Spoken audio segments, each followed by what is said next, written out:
Hey everybody, welcome to another episode of the Extraordinary Family Life Podcast. Today, we are going to talk about something we talk about. Like, you guys, we have a really fun dynamic where we'll notice something, we'll see something, and we start talking about it, and then we dialogue about it. Mm-hmm. And the things that keep coming up in our conversations are often things we start taking notes on, then Rachel writes about, I make videos about, and in this case ends up being a podcast where we're like, okay, there's this trend among influencers, speakers, presenters, people, life coaches. Yeah, coaches. They're just sharing this message, and it's not that the message is wrong or bad. I think it's incomplete. Mm-hmm. It's right. It's not that it's not true. It's that it's only half true. Right. So we want to talk about that. We want to discuss it and why it's half true. Why it is true, but it's only half true, and what the other side of that truth is. Like, we always talk about the two sides of the coin, the dichotomy of life. Like, everything is two sides of a coin, and very often it's seemingly incongruent or seemingly opposing ideas or views that are actually connected and part of the same coin very often. So that's definitely what this is. And I think it's worth discussing and thinking about. Well, today we'll think about it and discuss it, but I want to invite you to think about the risk. What's the risk of embracing and living by a half-truth? Mm-hmm. Well, which, oh my goodness, yes, see, ideas sparked right there. Exactly. Because I feel that a lot of people actually are living unfulfilling lives and are living below their potential because they are actually living half-truths. They have embraced a philosophy. You know it's good when Greg starts taking notes here. They've embraced a philosophy of something that is true, and it is true. And yet they embrace that, and they make that the center and focus of their life. They devote all this energy and time to it, but it's only a half-truth. It's only an incomplete truth. And so, in a very real sense, what they're doing is good. Yes, it is good. It's moving in the right direction. It's fantastic. But it's not necessarily... It's only halfway there. It's not necessarily great. And partly that's because it's incomplete. It's not whole. And I would argue, and I think most people would agree if we kind of talk through this, and you could argue the point that in some instances, perhaps many instances, a half-truth fully applied could actually be quite detrimental. Oh. And so it even becomes bad to go halfway. I mean, there's all kinds of instances. Like, for example, from what I understand, if you take half of a series of an antibiotic, it doesn't complete it and kill it. Like, then your body reacts to it and responds to it, and then it'll resist the antibiotic. Mm-hmm. Right? So that's one simple example of going halfway actually then becomes detrimental. Yeah. And think about how many half-truths and halfway efforts and only getting half the picture. Okay, take a painting and you have half the picture. You might come to a conclusion. You're missing the whole rest of the story. I definitely want to cover that painting analogy again because I love that analogy. But one of the things I want to bring up is, say you take a virtue like kindness, right? Yes. People think, oh, kindness is good. And it is. Kindness is good. But by itself... And say be kind at all costs. Yeah, right. But by itself, actually, if kindness is your primary value or your primary moral compass, it's incomplete and it's not enough. And it can become bad. It can become a bad thing if kindness is your primary motivating factor or force. Because now, even saying then, that, well, like, I know, wait, right. Oh, what are you talking about, Rachel? Well, and the reason why is because if you always operate off of kindness or being agreeable, then you can get pushed around. You can get taken advantage. You can actually sacrifice yourself for the benefit of others, but end up being resentful. You can avoid standing up for yourself. Like, there's all these other things that come into play if you focus on just being kind, because being kind is good, and being kind is right, and so I need to always be kind, and that can end up being a bad thing Do we have someone mowing lawn out here? Yeah, somebody's making a lot of noise right outside the window. Oh, the irony The ironies. of timing. That's interesting. Years ago, I made a YouTube video because I kept getting requests, and it came up a lot. Again, those themes that come up a lot was I try to be a kind person. I'm trying to be nice. I want to be a nice person, but people keep taking advantage of me. And so I kept saying, well, stand up for yourself. And they're like, well, I don't want to be mean. They're like, they were so concerned about being a mean person or coming across as aggressive or harsh that they were willing to really suffer. Honestly, they would suffer and tolerate all kinds of injustice. And so I made this video about being firm and kind. Being kind and firm, right? It's this two sides of the coin of like being. I believe in being unfailingly kind. That's one of my highest values and priorities, to be kind. But on the other side of that kindness coin, for that metaphor, has to be boundaries. Strong boundaries. High standards. They're like, sorry, this will not be violated. You cannot cross that line. You can't treat me like this. My kindness doesn't pass this line of unacceptable behavior. So well, that's a perfect example. And I would say even further on the other side of that coin, it even goes to a point of violence. I would say the other side of that coin in extreme circumstances is that you actually need to be someone, in order to be whole and complete, if we're using this metaphor, and it's not just half-truth, it's the whole truth, you have to be willing to get to violence in some situations. Woo! Yeah, I know. But Mind you, comes up. Mind you, it's Rachel saying this, not me. This is well, what I mean in that circumstance a woman who's is so that gentle. You would get violent flies. for me. Yes.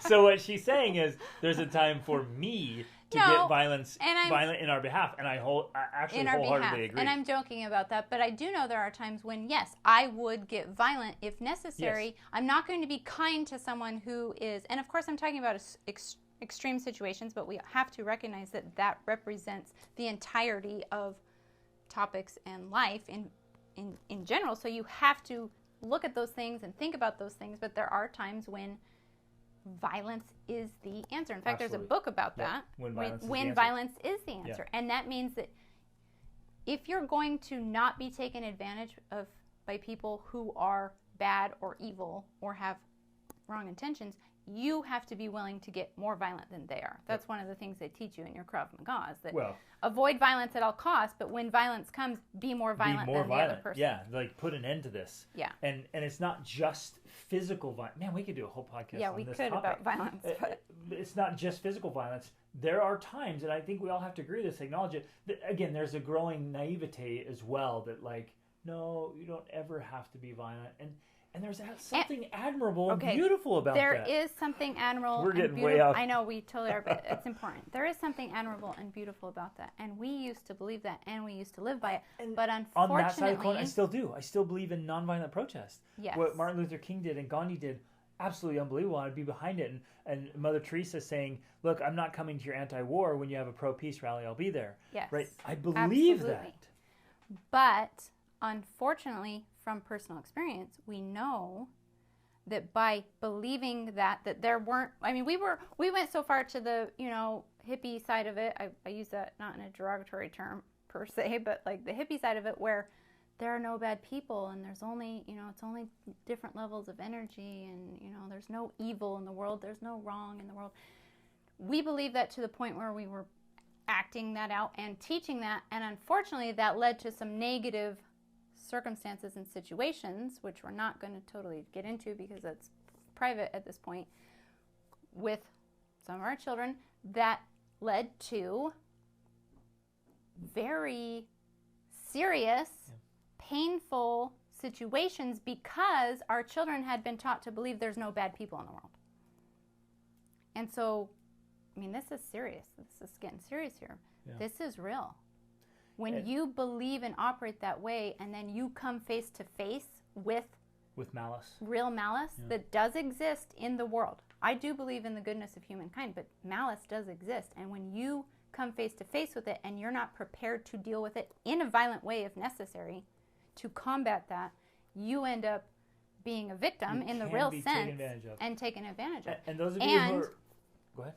And I just wanted to add this. That is actually the source of PTSD. PTSD is people who come face to face with malice and violence in the world and evil, not having been prepared to face them and realizing that it's real. Going to such an extreme, it just kind of undoes your whole framework. Right. And those of you who are familiar with quantum physics, and we are too, and we agree, and we believe you can attract and manifest all these things and work and live in that way. I agree with all of that.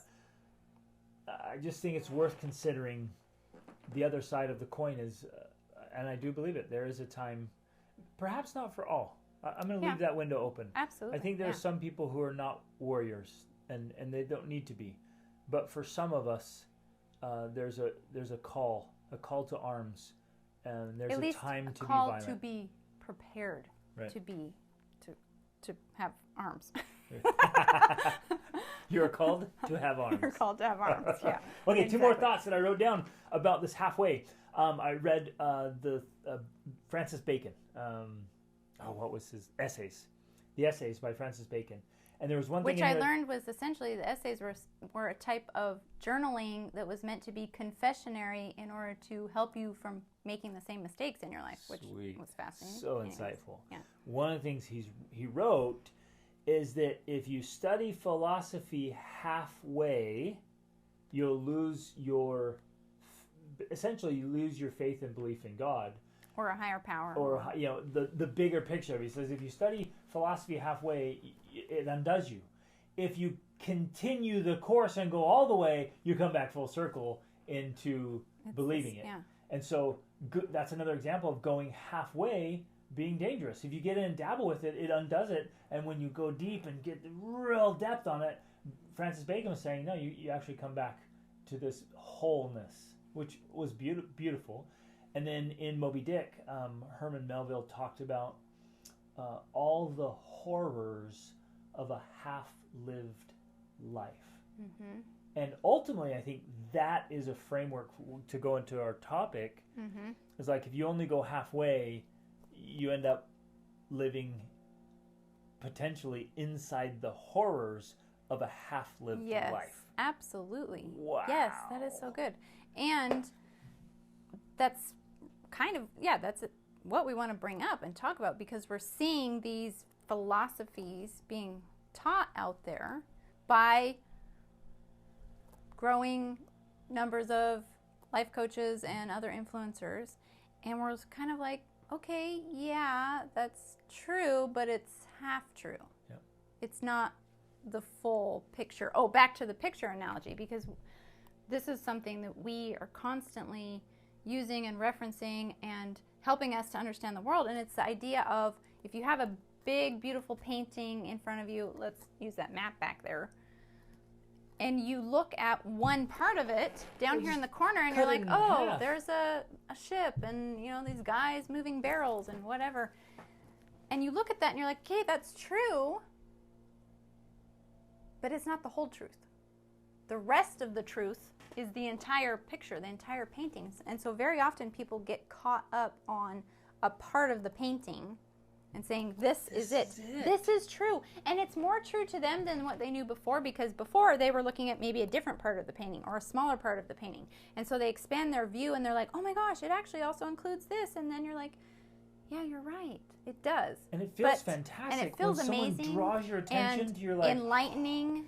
This is amazing. I feel so much lighter. I feel like I see clearer. Yes, this exactly. is amazing. Because it's all true. Right. But yet it's still only part of the truth. And if you continue to do that process, I mean, we've done that process again and again and again until you start to, it's not like we're studying the whole painting because there's so much to see, but it's that other quote by Neil deGrasse Tyson, that as the area of your knowledge and your understanding expands, so too does the circumference or perimeter of your ignorance. Yeah. And so, yes, that's what's happening, and I think that's what happens a lot. And so these life coaches out there and these, influencers out there, they're going through that journey like we all do, like we've been through that journey, and you begin to see more truth, and you're like, oh my gosh, this is true, and you go out teaching it, and you're, this is true, and it's awesome, and it is true, but you're then as you learn more, you're like, well, it's not the whole truth. Right. That is true, but if you just stayed in that piece, in that place, you miss the rest of it.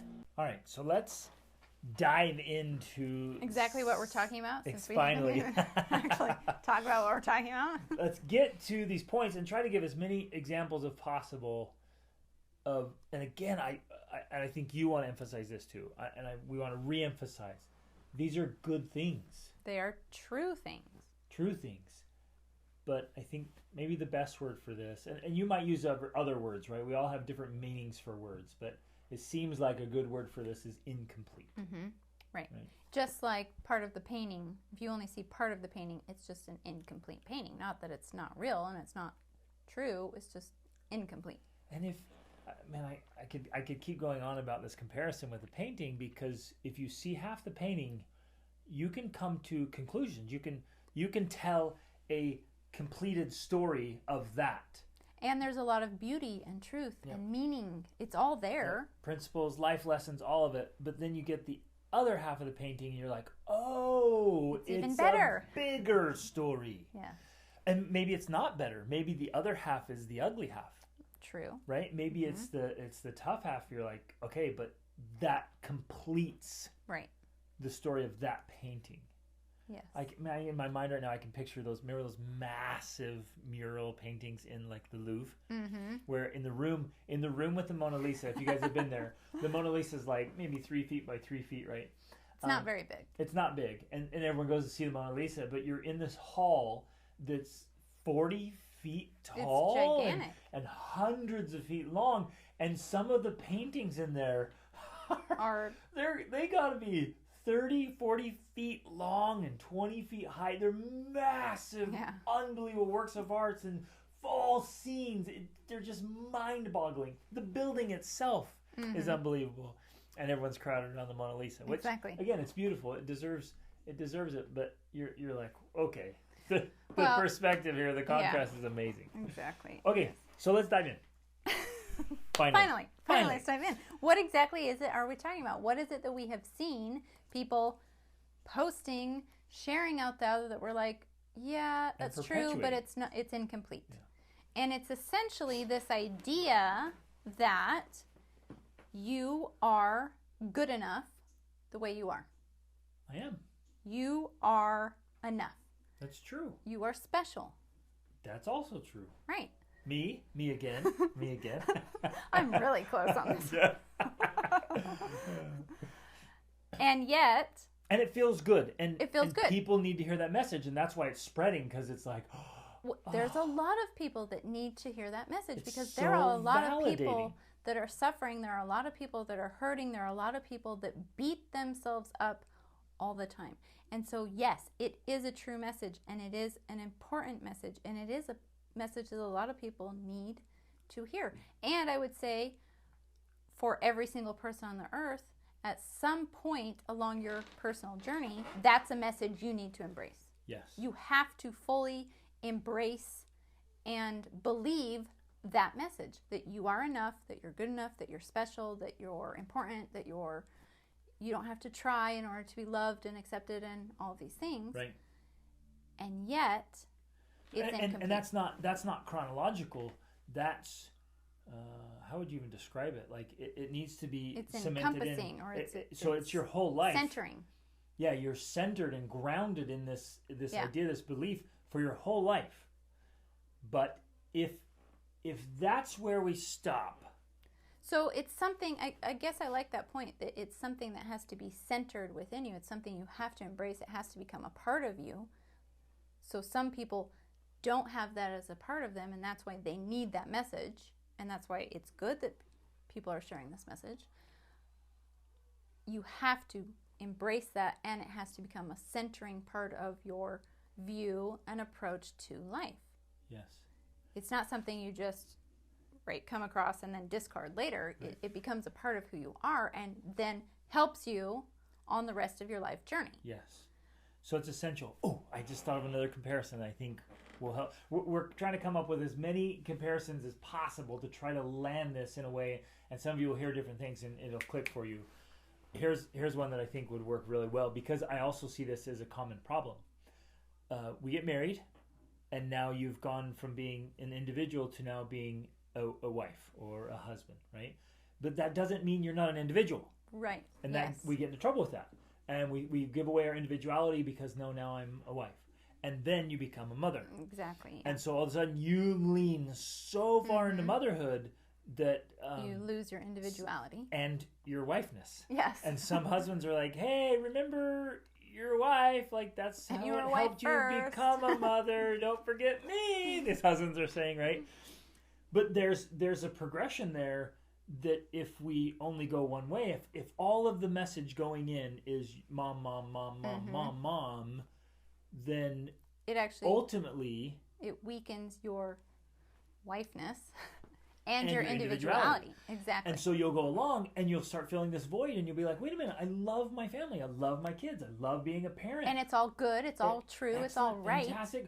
Why do I feel this incomplete void? Right. Why do I feel incomplete? Exactly. Why am I not fulfilled? And it often comes up, well, are you being a wife? Well, it's because I'm a mom.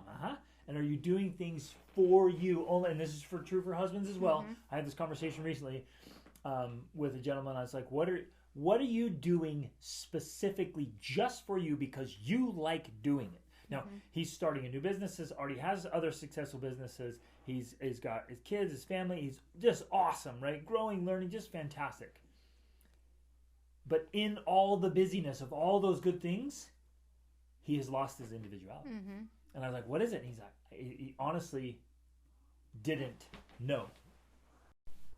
So, of course, it's also true in many, many other aspects. And we can address a few of them, like the ones Rachel mentioned, but even one like, okay, here's this idea of graduation, right? If you graduate from high school or university, yeah, you graduated. That's fantastic. It's true, but it's only half truth, because my whole philosophy is like there's never a graduation from education. And so if you celebrate this graduation, in your mind you're saying, I'm done with my schooling, I'm done writing papers, I'm done reading those books, I'm done thinking like that and debating, like, I'm done. I finished. Which that is actually a perfect metaphor for this idea, because people are coming to this truth of, I'm good enough the way I am. I am special. I don't have to try so hard. And that feels good and it feels true. And they embrace it, and then they think, okay, I'm done. Like I don't have to keep learning. I don't have to keep growing. I don't have to keep trying, because I'm good enough the way I am. And I think ultimately that is where these ideas can become toxic. They actually become toxic and detrimental to your mental health and well-being, because you accept this idea of, I'm good enough the way I am special, but that's not the complete truth. That's an incomplete truth, because if you stay there, if you stay in that place of I'm good enough the way I am, you stop growing. And if you stop growing, you actually start atrophying, and then you become miserable. Like, you literally become miserable because you don't have meaning in your life. You're not pursuing anything. You're not trying to get better. You're not trying to change things. You're not trying to transform. You're not trying to make things better. And so, I already said that, but, and so you feel a void. You feel this void in your life. And it creates an emptiness, it creates a discomfort, a dissatisfaction, a blah. It creates buffering, it creates, you start turning to addictions, problems, midlife crises. Self-medicating. Yeah, you start turning to all these problems because, and what essentially at the bottom is there's this void. Now, what's really cool is that this is a spiritual thing and a physiological thing, and like Rachel referred to already, a psychological thing. And you can look in each of those industries, you could study psychology and realize, yeah, human beings need to keep growing and improving. And they need to have noble aims. They need to have goals and targets that they're working toward achieving. Like we are, well, I think you want to talk about this. We're evolutionarily designed that way. That's the physiology of it, right? Yeah. Where in a real sense, if you look at the evolution and the hard wiring, if you look at the hard wiring in our heads, we are wired to learn and grow and improve, to get novelty and to challenge ourselves. Like, we're wired to have challenges, to keep growing and progressing. And we're wired to want it and feel bad if we don't have it. Exactly. So if we sink into comfort and familiarity, complacency and acceptance, and doing all the things the same way, now research is discovering, like, wait a minute, those are major factors for dementia and Alzheimer's and other problems. Depression, even anxiety. Right, all of that, because the brain starts to atrophy. Yeah. And it uses these channels like, oh, we're going to shut down here because it's not. We're not even using this. Right. And so, and it's a spiritual, so it's psychology, it's physiology, and it's spiritual. I believe we were created that way. I believe we have a spiritual DNA, so to speak, that we come, as the poet said, trailing clouds of glory, and that we have this, maybe we call it a beacon that's calling us upward. And you hear me say all the time, if you're familiar with any of my work, I'm always saying reach upward. And that comes from the end of a poem that said, chief of all thy wondrous works, O God, supreme of all thy plan, thou hast placed an upward reach into the heart of man. There's this reaching, this longing to be better. Now, this is where we get into trouble. The incompleteness comes. Well, because you start noticing. Well, okay, one, you don't really like yourself if you're not growing and learning and doing likable things. Which is one of the reasons people embrace this idea in the first place. That's where I was going. Okay. Exactly. Because they feel like, one, I don't have any goals or dreams that are actually challenging and exciting. And two, if I try to make progress on them, I fail. So I just don't like myself because I'm trying to do these things and I'm not doing a good job at doing these things. And so I feel like crap. And so the solution is I'll just accept myself the way I am. So somebody, and yet, you're scrolling along, which isn't necessarily fulfilling. No. So you're scrolling, you're doing your stuff and going along, and maybe you are failing and struggling. And what I see often is that they're pursuing things, or the thought of pursuing things, the thought of growth, the thought doing of something lifelong different. progression is so overwhelming. Well, yes, and then the thought of, wow, maybe I'm not doing things as well as I could be, or maybe my life isn't as great as it could or should be, or maybe I'm failing at things. That thought is terrifying. It's frightening. It's painful. It's extremely painful. And yet there's the other side. Maybe our coin might be a dice. It's a die, right? There's sides of it, but the other side is, you are currently sucking at whatever the role is. It could be at times. Could be one role. It could be multiple roles. I have just sucked it up as a dad, or as a husband, or a provider, or a leader, like whatever, and that's true. And I need to face it. And I need to own it. And that hurts, and it's humbling, and it's like a punch in the gut. And you're just, I don't like this. But it's not the whole truth. Right. It's only part of it. It's incomplete. But it still is true. Like, wait, if I'm going at it, especially if I don't have the right training and the right tools. Yeah. Which you guys have heard me talk. That is the whole reason I built the Be the Man Masterclass. Is this very reason. I had to compile a place with the training and tools to do it right. Because if I don't have the right tools, and I feel just horribly inadequate, and that's one side of my coin, is I am. Yes, and that's what people are not grasping with this partial truth, or this incomplete truth, is part of it is accepting, okay, yeah, I'm not doing that well, and I still need to love myself and accept myself and not beat myself up to the point where it becomes damaging and toxic. Yep. But if you only remain in that place and say, you know what, you're just going to have to deal with me because this is the way I am, this is who I am, you better just love me the way I am, that also becomes toxic, because you're not working to be better and to fulfill your roles better, and that's part of the reason you feel the way you do in the first place. Yes. Because your whole physiology, your whole spirit, all of it, like you're talking about, is longing and craving and calling for you to reach this higher ideal which you envision or have seen. And when you deny that, you're denying your own soul, essentially. So you're denying your soul's calling. In the moment of embracing the idea of being enough, of being special, of like, I'm okay as I am, I'm lovable, I'm likable, Yes. I'm good, all true, it feels really good. It's almost like it's this healing. A relief. It's a relief of Yeah, like, oh. I don't have to attain this perfection. I don't have to try so hard. So that's one side. And it feels fantastic. What Rachel was alluding to and was describing so well is I think we all have inherently, we all have a best self. Mm-hmm. I think we do. It's our future potential. It's our right. potential future self. It's in there. Spiritually, physiologically, psychologically, it's there of this best self of knowing you have potential. And what you described so well, and I'm just re-emphasizing here, is if you settle into, I'm good enough, I'm smart enough, and doggone it, people like me. Quoting from an old Saturday Night Live when I was a kid. That line has stuck with me. It's so funny. But if I stay there and then I don't pursue inside of discomfort, and this is why people often don't pursue it, because it is uncomfortable. Growth is uncomfortable.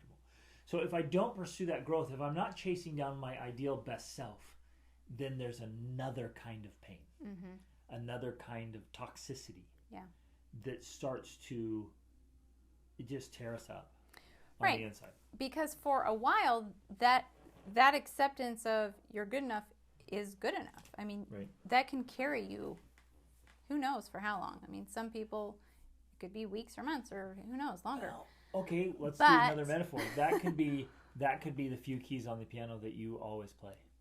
Well, that's where I'm going. Instead of getting the whole keyboard, you're like, I got my little tune here. And so it can be enough for a while, but at some point you will reach another point in your life where it's not enough. And you try to keep playing that same song, that same tune of I'm good enough, I'm good enough, I'm good enough. I just need to accept things the way they are. And it's not enough. It becomes meaningless. It becomes insignificant. It becomes shallow. Because it isn't the whole truth. It is incomplete. And the reality is you are designed and you have evolved to want more and to want more from yourself. And until you actually put that into action and become that person that you are being called to become, you suffer. You feel it. You feel that emptiness. And so that's the other side of this that is not fully being shared. Right. And that maybe doesn't play out for a while. Somebody one time described hell as the moment when the person you are meets the person you might have become.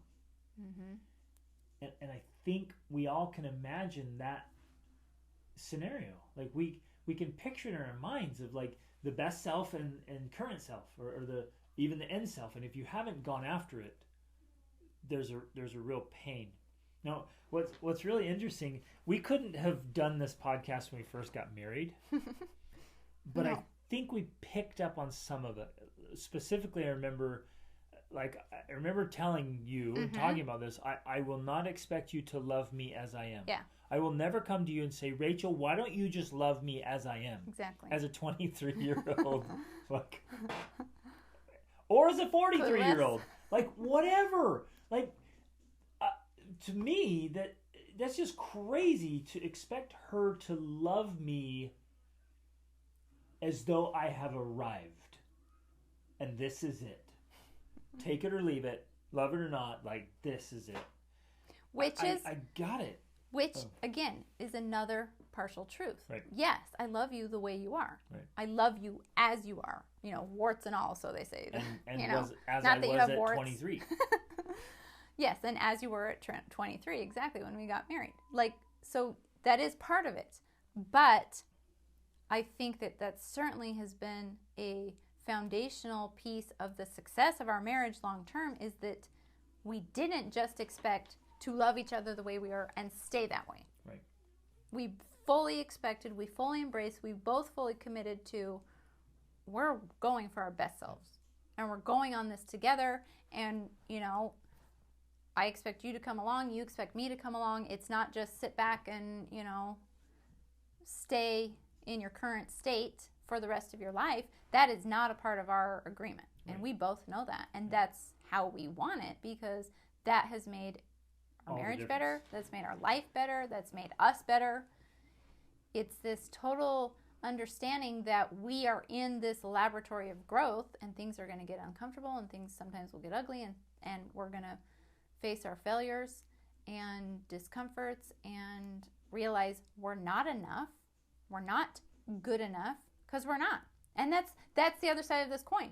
None of us are good enough. Ooh. None of us are really that special.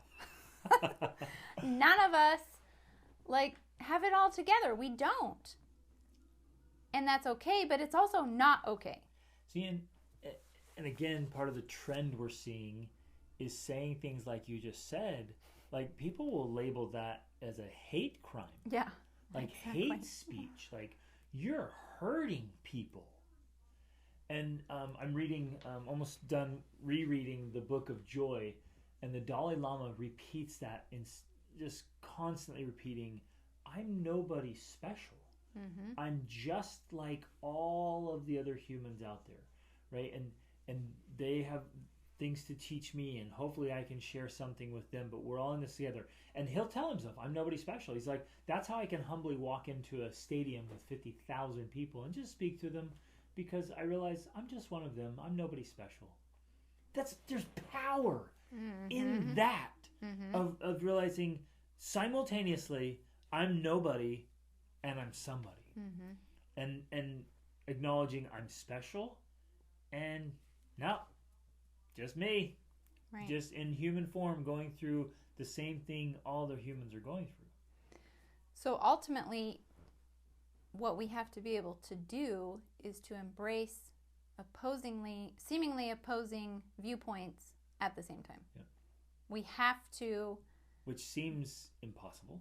Seems impossible, but is actually, I think, how you find real complete wholeness and meaning in life. Yeah. And I think when people feel incomplete and feel that they're suffering because they are missing something, it's because they're not embracing both. They're not being content and discontent at the same time. They're not Beautiful. Being accepting and unaccepting, or, you know, just not allowing themselves to stay where they are, while at the same time being grateful for where they are right now. So it's they're opposing viewpoints, they're conflicting, they seem non-congruent, and yet by somehow grasping them both at the same time is when you begin to feel this sense of completeness right. or wholeness. That's what it is. Which it's the polarity between men and women that draws us in. It's the yin and the yang. It's all this stuff that it's mm-hmm. opposite ideas of being accepting and unaccepting at the same time. Mm-hmm. I remember having conversations a few years ago. Somebody pulled me aside, and they were concerned for my well-being, and I appreciate it. It was genuine and thoughtful. And they were like, you know, I'm concerned that you don't love yourself enough, and you just need to be comfortable being you. Because if you know anything about me, man, I am driven, and I want to get better, and I want to learn and grow, and just I'm filled with a divine discontent. But what I made clear in this conversation, and I've been settled in for years and years and years, a couple decades really, I'm comfortable in my own skin. Mm-hmm. I really am. I'm comfortable where I am. I celebrate where I've come from and what I've achieved. I love it. And I simultaneously have both. I can embrace two opposing ideas. There's no way I'm staying here. And I'll have my moments where I'm like, this is unacceptable. It was really cool. Our 17-year-old came up to the kitchen today, and he kind of set his stuff down a little hard on the table. He's like, I'm sick of mediocrity. I'm like, what's up? And he's like, I can do better than this. I can do better than this. I'm leveling up, right? I'm like, yeah, right? And he's got it. And you have to have both. And then you have these times like, I did this, I celebrated. What's interesting is my high achieving clients, they've leaned too far to the side of chasing now, and they rarely celebrate. So when I'm working with real high achievers, I'm actually pulling them back over. I'm like, did you just celebrate that? Like, no, I just moved on to the next thing. I'm like, dude, you just accomplished something amazing, and you're like, okay, that's good, it's done. Moving on to the next problem. Like, dance, man. So celebrate, get gifts, like do whatever. Like really celebrate your successes and then move on. Yeah, so you're actually bringing them back to this other side of like, you're good enough. You are awesome. You are special. You're amazing, because they are leaning too far to that other side of like, it's never enough. It's never enough and never enough. Right. So that's the other part of this that is out there, along with this idea being perpetuated of that's all you need is just to accept yourself, that you're good enough the way you are. Rich, if we could take it kind of black and white, and it's not ever just clearly black and white. The one side would be underachieving, because you just kind of sit back and just say, I'm good where I am, and then you don't really go anywhere.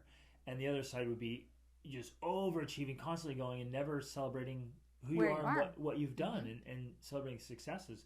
So an ideal that I think we're holding up today is to do both in a really healthy way, to love yourself so much, and also be like, okay, self, that is absolutely unacceptable. Let's go. Right? And to accept and love and appreciate Rachel's love for me as I am, but simultaneously say, I'm not done, babe. I hope you love who I'm becoming, and love me in the process and the target of where I'm going. Exactly.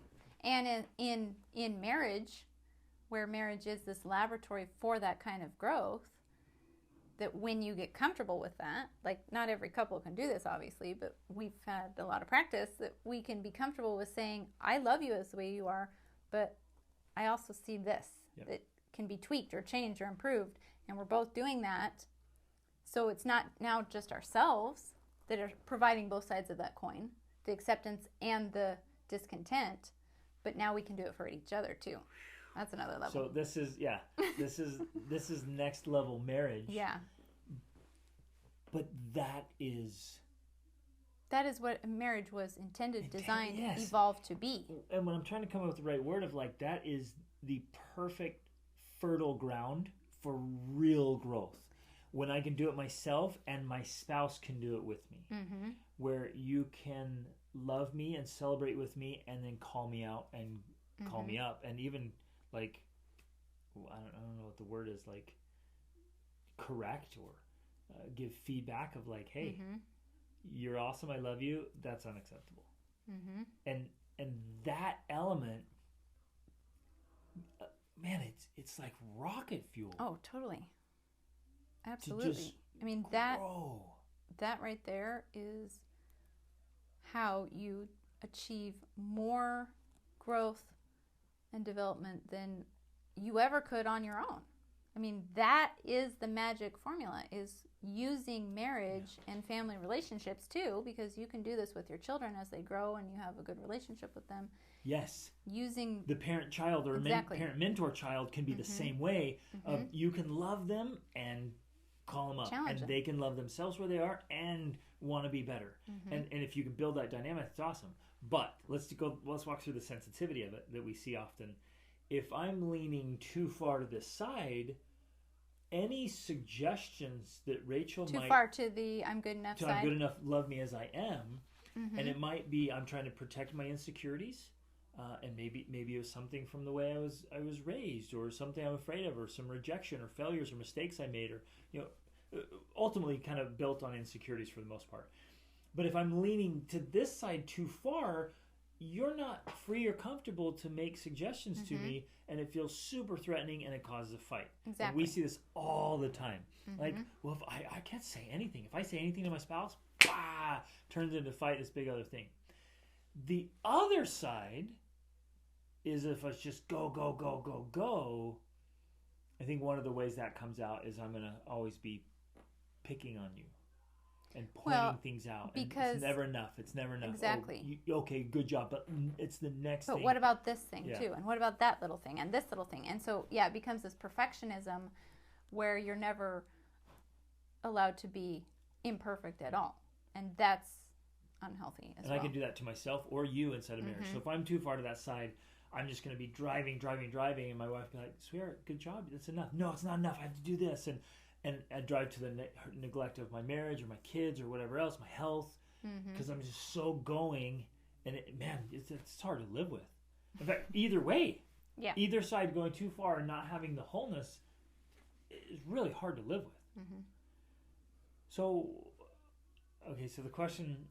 How do you actually do it? Yeah, how do we lean into this? How do we... I'm good where I am, and I'm not good enough. I think that can be one of the most challenging parts of this whole process, is knowing yourself well enough to know when to use which approach. When you need to be harder on yourself and push yourself more, and when you need to give yourself more grace. Yes. That's the most challenging thing, and ultimately only you can know. Yep. And I think you can only know by actually getting to know yourself. And a lot of people don't know themselves. Yep. Yes. They really just haven't taken the time to become aware of who they actually are and whether they're actually giving their best or they're letting themselves slide. Yep. And so you have to start, I think, by paying attention and noticing, am I being honest with myself? Yeah. Am I being honest with who I am? And am I keeping commitments to myself? Like we talked about with our 28-day challenge that we used to do. If you can make and keep small daily commitments to yourself, that's the beginning of trusting yourself and getting to know yourself, because you pay attention to who you are and what you're doing and whether or not you are true to your word. If you say, I'm going to, write 500 words, or I'm going to get up at this certain time, or I'm going to practice an instrument, or I'm going to work out every day, and then you don't do those things, you can't trust yourself. And until you can trust yourself, you're going to swing too far to one side or the other of this coin.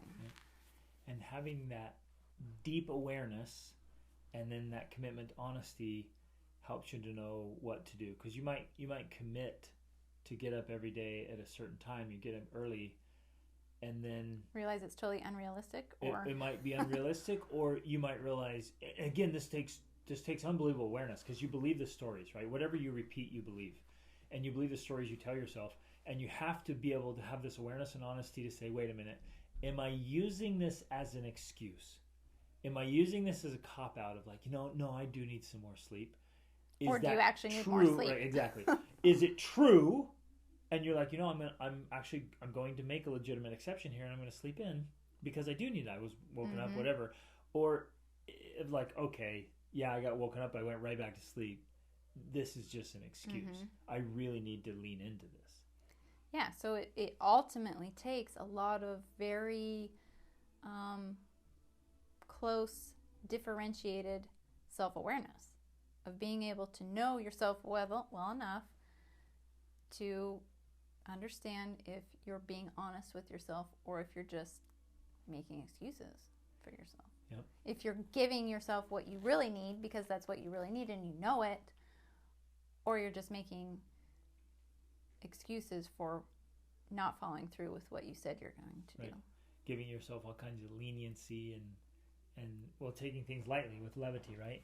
And in this journey, you've got to know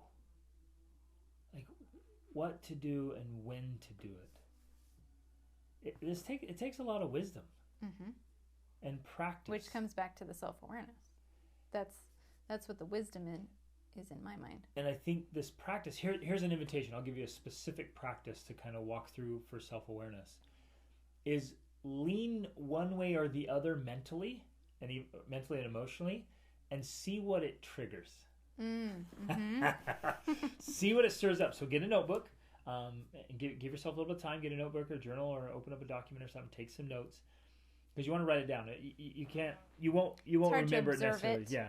So be willing to write it down and just lean one way or the other side and lean back, and you'll find your triggers. you'll find your issues, and you'll find where you might be out of balance.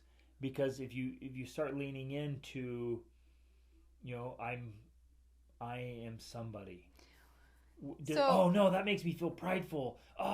And you're so worried about being arrogant and proud, and I meet people like this. They're hypersensitive about being genuinely good because they are really extreme on one side, and so you try to pull them back to this other side a little bit, and they're like, no, and it's almost that they view that other side of the coin as a bad thing, like it's a what's the opposite of a virtue? It's a vice. It's a vice or a flaw. Yeah. They'll see it as a flaw. Right. So, like, literally, no joke, you guys, every day throughout my coaching sessions, I'll make emphasis one side or the other. So all throughout the day, depending on the client, and specific things with each client. So I might in a coaching conversation with one client, I might be like, hey, do this, and hey, do this. And I'm like literally bouncing back and forth on the coin, depending on where they're at. Where they are with that. And that's a good point, too, because it could be different with each situation in your life. Exactly. In your marriage, you might need to give yourself more grace, but with your parenting, maybe you need to push yourself a little more. There's no grace, dude. You need to step it up. Let's go, right? And it's wisdom to know that for yourself, and in coaching, right? And that's why coaching is so extremely valuable, and having a group and a tribe is because you get to hear other voices that go like, oh, okay, like kind of calling me out and knowing or pulling you back. And I'll say this all the time. And again, here I am doing the very thing that we're talking about. Have some grace for yourself. Be forgiving of your journey. People, every week I get to talk to people who've been through really, really hard stuff. Everybody has this story. And I'm constantly saying, wow, you've been through so much. Have patience and grace with yourself. And love yourself. And love yourself. Accept yourself and be amazed at who you are and where you are and what you've overcome. Celebrate that. Because it is incredible. Man, the tears roll when I say things like that. Because they need to hear that. Right. They need to believe that about themselves. And then some days I'll be like, step it up, buttercup. You're being weak. Your goals are impotent. You're not living up to what your potential is, right? You're leaving greatness and power sitting there on the table while you live in your excuses and your stories. And you get some tears on that sometimes, right? Absolutely. But there's a time for that talk. Because when you know that that's the truth. Yes, it hits. In fact, I mean, that's one of the ways I know. And I'll do this now with Greg. If I know that there's something, and maybe this is part of the answer of like, how do you actually do this? How do you actually apply this in your life? And in harmony or along with what you're recommending about writing things down, or you could talk it out with someone you trust, I will explore thoughts and ideas, and I'll be like, is it this? Is it this? Is it this? And when I feel that emotion coming of like, oh yeah, I could cry, I'm like, okay, that's what it is. I've touched on it right there. That's the thing. And then I go exploring there a little more to figure out what it is and why and how, and gain that awareness about myself that previously was hidden. That is how it's done ultimately. Which is something people usually avoid doing. Right. They'd rather just accept themselves for who they are and be done with it. Yep. And that is not going to solve your problem. Not at all. And nor make you your best self. That journey, I think I feel comfortable saying, is going to be uncomfortable. Right. Like, go down into that, into I the call depths. it the mind palace. Go into the depths of some into corridor. The shadow. Into the shadows there, and really explore it and be like, okay, well, if I don't accept myself as I am and I push myself, and that starts to feel really bad for you, find out why. And I know for a lot of people, it's because as soon as they go to that side, they have this deep sense of unworthiness. Or guilt. Or overwhelm. Yeah. So it might be overwhelmed. You're like, well, every time I try to set goals and try to lean into my potential, I feel so overwhelmed and it just seems futile. So I'm just not going to do it anymore. That's a very common reaction. Well, every time I chase goals and I get excited and I get ambitious, I just feel overwhelmed. My life falls apart. I'm just not doing anymore. And they come to the erroneous conclusion that I just shouldn't do that. When you sit down with me, I'll be like, oh, well, it's actually some systems and some strategies and a few tools and some training, and now the overwhelm goes away and the stress goes away. But if you didn't have that, you're like, oh man, every time I chase it, I get ulcers. I literally get physically unhealthy when I set goals. So no more goals. Mm-hmm. Or you're way on the other side, like, oh, I can't accept myself, because if I just go full into acceptance, then you feel proud or arrogant, or I just stop doing anything.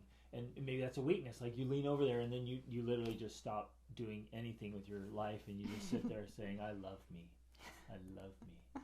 And so find out what it is. It's not one thing or the other. It's exploring. Mm-hmm. Mentally going down these corridors, mm-hmm. and finding, again, getting to know yourself. Mm-hmm. And where'd that come from, and is it true? And it's the meaning that you're giving it. Why are you giving it that meaning? And process that, and then come back to the spot where, again, the pursuit is, and Rachel and I aren't saying that we have the whole truth. We're on this journey, and we found it's been extremely helpful for us in this journey to acknowledge both sides regularly. Mm. Absolutely. I mean, I think that has been a major key to the success that we have achieved, is by being able to balance that. Yep. To go between acceptance and gratitude and divine discontent, and what unacceptance is. I don't like that. The opposing word of acceptance, but like drive, I guess, and ambition. Yeah. And what's really cool is we've been having this conversation since we got married. Yeah. Forms of without always knowing we were having this conversation. Right. But it was little bits and pieces of it, but that is what has allowed our marriage to be And there was amazing. times when we were swinging one side or the other, because we didn't fully understand it yet. And so we would push ourselves, and then we'd be like, oh, we just have to accept and be grateful where we are. And so it was more of a swinging. This huge pendulum swing way over here for months or years, and then way back. Right, until we were able to more fully embrace it. And it's not that we don't swing at all with anything, but with more awareness of understanding what it is and that it's a two-sided coin, we're able to better realize what's happening when it's happening. Right, just simply by settling this beautiful, I think, life philosophy of, and I would say a necessity, of being able to embrace seemingly opposing ideas. Mm-hmm. To have both the black and the white inside. The yin and the yang. Yep. That's why it's a meaningful symbol. Beautiful. It's not just a hippie thing. It's so awesome. Okay, anything else? No, I think that's it. So you guys, if this has been helpful, share it. Share it with someone you know who needs to hear it. Subscribe to the YouTube channel. Subscribe to the podcast. And we would love your reviews on the podcast. Yeah, wherever you listen. If you like it, it's insightful. If you have this, just jump on, share a review, so we can get this in front of more families. This is what it's all about. Love sharing this stuff and living this life, trying to get that whole painting revealed. So instead of, we'll circle back to Melville. Instead of living in the horrors of a half-lived life, you live literally in the bliss and fulfillment and meaning of chasing a full life, a whole life. Yeah, it's beautiful. Okay, love you guys. Reach upward.